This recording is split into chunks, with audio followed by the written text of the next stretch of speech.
न हि प्रपश्यामि ममापनुद्याद्यच्छोकमुच्छोषणमिन्द्रियाणाम् अवाप्य भूमावस्पत्रं मृधाम राज्यम सुरानाम्पि चाधिपत्यम। मुझे ऐसा कोई साधन नहीं दिखता जो मेरी इंद्रियों को सुखाने वाले इस शोक को दूर कर सके। स्वर्ग पर देवताओं के आधिपत्य की इस तरह इस धन्य धान्य संपन्न सारी पृथ्वी पर निष्कंटक राज्य प्राप्त करके भी मैं इस शोक को दूर नहीं कर सकता हूँ।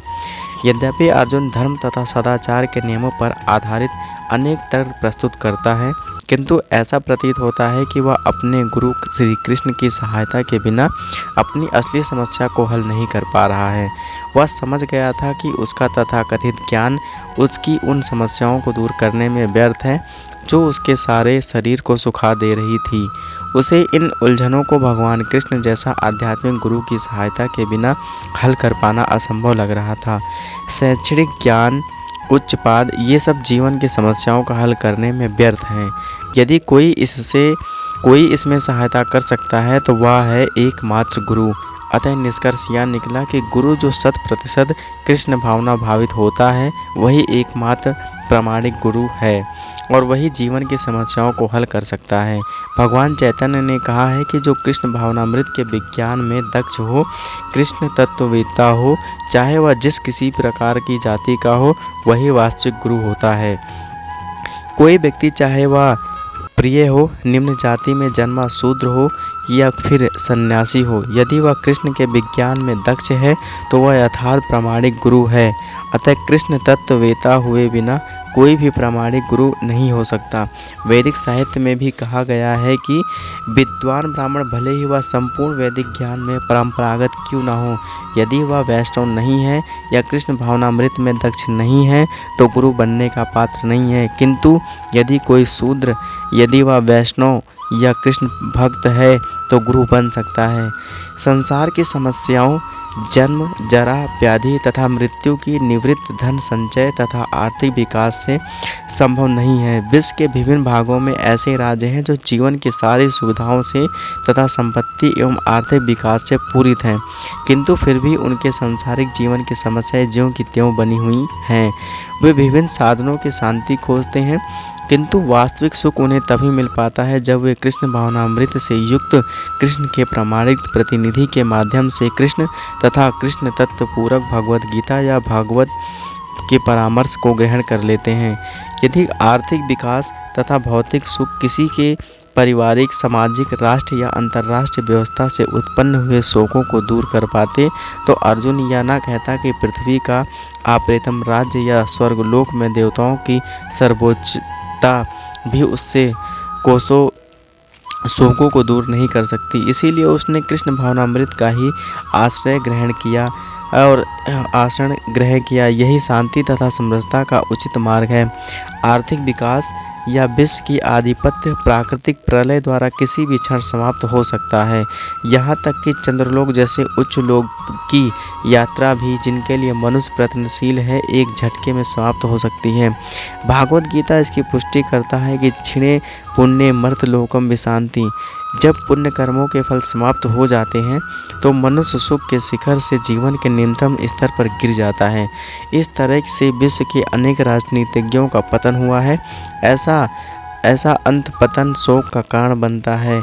अतः यदि हम सदा के लिए शोक का निवारण चाहते हैं तो हमें कृष्ण की शरण ग्रहण करनी होगी, जिस तरह कृष्ण ने की थी।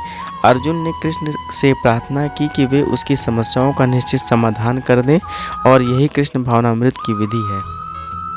एवमुक्त्वा हृषिकेशं गुडकेशः परन्तप न योत्स्य इति गोविंद मुक्त्वा तूष्णी बभूव। संजय ने कहा, इस प्रकार कहने के बाद शत्रुओं का दमन करने वाला अर्जुन कृष्ण से बोला, हे गोविंद, मैं युद्ध नहीं करूँगा, और चुप हो गया।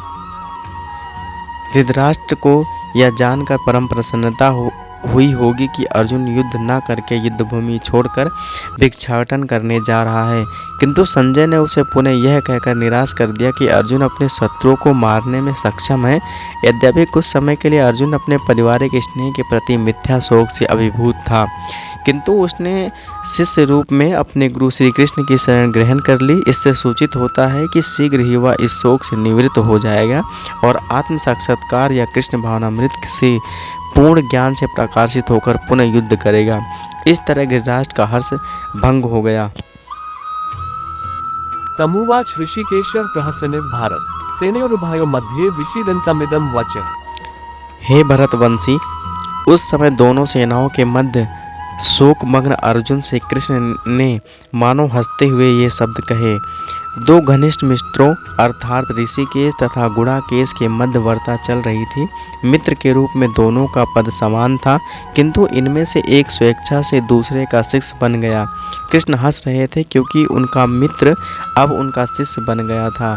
सबों के स्वामी होने के कारण वे सदैव श्रेष्ठ पद पर रहते हैं, तो भी भगवान अपने भक्त के लिए सखा, पुत्र या प्रेमी बनना स्वीकार करते हैं। किंतु जब उन्हें गुरु रूप में अंगीकार कर लिया गया तो उन्होंने तुरंत गुरु की भूमिका निभाने के लिए शिष्य से गुरु की भांति गंभीरतापूर्वक बातें की, जैसे कि अपेक्षित है। ऐसा प्रतीत होता है कि गुरु तथा शिष्य की यह वार्ता दोनों सेनाओं की उपस्थिति में हुई, जिससे कि सारे लोग लाभान्वित हुए। अतः भागवत गीता का संवाद किसी एक व्यक्ति, समाज या जाति के लिए नहीं, अब तो सबों के लिए है, और उसे सुनने के लिए शत्रु या मित्र समान रूप से अधिकारी हैं। श्री भगवान उवाच अशोच्यानन्वशोचस्त्वं प्रज्ञावादांशच भाष्यसे गतासु नक्तासूंशच नानुशोचन्ति पंडित। श्री भगवान ने कहा, तुम पांडित्यपूर्ण वचन कहते हुए उनके लिए शोक कर रहे हो जो शोक करने योग्य नहीं है। जो विद्वान होते हैं वे ना तो जीवित के लिए और ना ही मृत के लिए शोक करते हैं। भगवान ने तत्काल गुरु का पद संभाला और अपने शिष्य को अप्रत्यक्ष मूर्ख कहकर डांटा। उन्होंने कहा, तुम विद्वानों की तरह बातें करते हो, किंतु तुम यह नहीं जानते कि जो विद्वान होता है अर्थात यह जानता है कि शरीर तथा आत्मा क्या है, वह किसी भी अवस्था में शरीर के लिए, चाहे वह जीवित हो या मृत हो, शोक नहीं करता। अगले अध्याय में यह स्पष्ट हो जाएगा कि ज्ञान का अर्थ पदार्थ अथवा आत्मा एवं इन दोनों के नियामक को जानना है। अर्जुन का तर्क था कि राजनीतिक या समाज नीति की अपेक्षा धर्म को अधिक महत्व मिलना चाहिए, किंतु उसे यह ज्ञात न था कि पदार्थ, आत्मा तथा परमेश्वर का ज्ञान धार्मिक सूत्रों से भी अधिक महत्वपूर्ण है। और चूंकि उसने इस ज्ञान का अभाव था, अतः उसने विद्वान नहीं बनना चाहिए था, और चूंकि वह आध्यात्मिक विद्वान नहीं था, इसीलिए वह शोक के सर्वथा अयोग्य वस्तु के लिए शोक कर रहा था। यह शरीर जन्मता है और आज या कल इसका विनाश निश्चित है। अतः शरीर उतना महत्वपूर्ण नहीं है जितनी कि आत्मा। जो इस तत्व को जानता है वही इसलिए विद्वान है, और उसके लिए शोक का कोई कारण नहीं हो सकता है। न त्वेवाहं जातु नासं न त्वं नेमे जनाधिपा न चैव न भविष्यामः सवे वयं। ऐसा कभी नहीं हुआ है कि मैं ना रहा हूँ या तुम ना रहे हो, अथवा ये समस्त राजा ना रहे हो, और ना ऐसा है कि भविष्य में हम लोग नहीं रहेंगे। वेदों में, कठोपनिषद में और श्वेताश्वर उपनिषद में भी कहा गया है कि जो श्री भगवान असंख्य जीवों के कर्म तथा कर्मफल के अनुसार उनकी अपनी अपनी परिस्थितियों में पालक हैं, वही भगवान अंश रूप में हर जीव के हृदय में वास कर रहे हैं। केवल साधु पुरुष जो एक ही ईश्वर को भीतर बाहर देख सकते हैं, पूर्ण एवं शाश्वत शांति कर पाते हैं। जो वैदिक ज्ञान अर्जुन को प्रदान किया गया, वही विश्व के उन समस्त पुरुषों को प्रदान किया गया है जो विद्वान होने का दावा तो करते हैं, किंतु जिनकी ज्ञान राशि न्यून है। भगवान यह स्पष्ट कहते हैं कि वे स्वयं अर्जुन तथा युद्धभूमि में एकमात्र सारे राजा शाश्वत प्राणी हैं, और इस जीवों की वध तथा मुक्त अवस्थाओं में भगवान की एकमात्र उनके पालक हैं। भगवान परम पुरुष हैं तथा भगवान का चिर संगी अर्जुन एवं वहाँ पर एकत्र सारे राजागण शाश्वत पुरुष हैं। ऐसा नहीं है कि वे ये भूतकाल में प्राणियों के रूप में अलग अलग उपस्थित नहीं थे, और ऐसा भी नहीं है कि वे शाश्वत पुरुष बने रहेंगे। उनका अस्तित्व भूतकाल में था और भविष्य में भी निर्विकार रूप में बना रहेगा। अतः किसी के लिए शोक करने की कोई बात नहीं है। यह मायावादी सिद्धांत की मुक्ति के बाद आत्मा माया के आवरण से पृथक होकर निराकार ब्रह्म में लीन हो जाएगा और अपना अस्तित्व खो देगा। यहाँ पर परम अधिकारी भगवान कृष्ण द्वारा पुष्ट नहीं हो पाता है। न ही इस सिद्धांत का समर्थन हो पाता है कि बद्ध अवस्था में ही हम अस्तित्व का चिंतन करते हैं। यहाँ पर कृष्ण स्पष्ट कहते हैं कि भगवान तथा अन्यों का अस्तित्व भविष्य में भी अक्षुण्ण रहेगा, जिनकी पुष्टि उपनिषदों द्वारा भी होती है। कृष्ण का यह कथन प्रामाणिक है क्योंकि कृष्ण का मायावश नहीं है। यदि अस्तित्व तत्व न होता तो फिर कृष्ण इतना बल क्यों देते, और वह भी भविष्य के लिए। मायावादी यह तर्क कर सकते हैं कि कृष्ण द्वारा कथित अस्तित्व आध्यात्मिक न होकर के भौतिक है।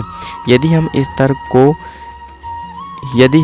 तर्क को कि अस्तित्व भौतिक होता है स्वीकार कर भी लें तो फिर कोई कृष्ण के अस्तित्व को किस प्रकार पहचानेगा। कृष्ण भूतकाल में भी अपने अस्तित्व की पुष्टि करते हैं और भविष्य में भी अपने अस्तित्व की पुष्टि करते हैं। उन्होंने अपने अस्तित्व की पुष्टि कई प्रकार से की है और निराकार ब्रह्म उनसे अधीन घोषित किया जा चुका है। कृष्ण सदा सर्वदा अपना अस्तित्व बनाए रहें। यदि उन्हें सामान्य चेतना वाले सामान्य व्यक्ति के रूप में माना जाता है तो प्रामाणिक शास्त्र के रूप में उनकी भागवत गीता की कोई महानता नहीं होगी। एक सामान्य व्यक्ति मनुष्य के 4 अवगुणों के कारण श्रवण करने योग्य शिक्षा देने में असमर्थ है। गीता ऐसे साहित्य से ऊपर है।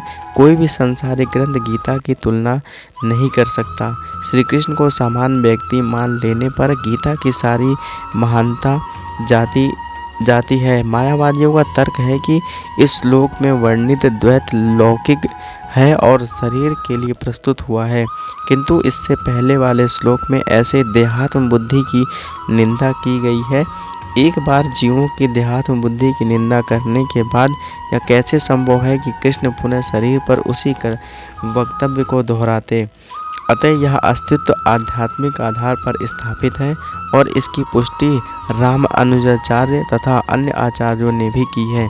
गीता में कई स्थानों पर इसका उल्लेख है कि यह आध्यात्मिक अस्तित्व केवल भक्तों द्वारा श्रेय है।